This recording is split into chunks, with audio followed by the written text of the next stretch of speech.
Last year we came up with some really cool traditional diya ideas.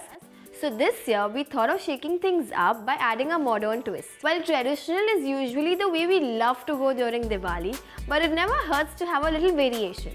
So I'm going to show you 3 unique ways to make your diyas this year.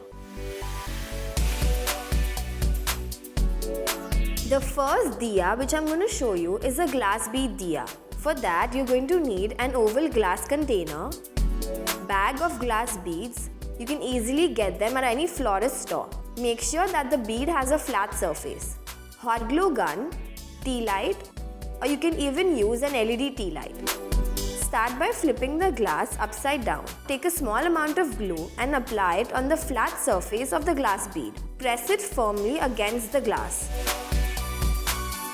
Continue with the second layer in the same process. Now add the tea light in the glass container. You can even use an LED light to get a better effect. Wasn't it so easy? For the flower vase diya, you're going to need a vase, glass beads, floating tea light, submersible tea light or a waterproof tea light, fake flowers and water. Take the vase and add the waterproof tea light and some glass beads over it. Now measure and cut the flower however long or short you want it. Place it inside the vase and add some more glass beads so that it stays in place. Fill the vase with water and top it off with some floating tea light. And you are done.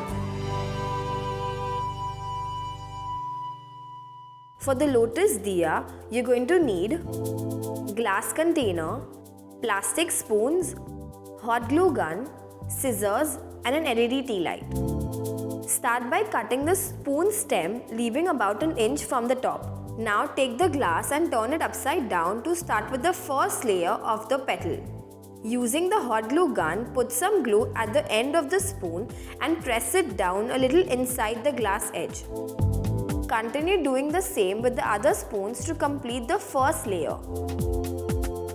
Wait for it to dry completely and turn the glass again to start with the second layer. For the second layer, glue the spoon in between the first layer. Continue doing the same thing for the third layer as well. Once you're done with the whole process, wait for it to dry before you start spray painting. I recommend you to spray paint in a ventilated area. Now put some LED tea light so you don't have to worry about the spoons melting. I know this process is a little time consuming, but the end result is amazing. I hope you like this video. Do give it a try and share some pictures with us. Wish you all a very happy Diwali and a prosperous new year. Until next time, stay tuned and stay glamorous.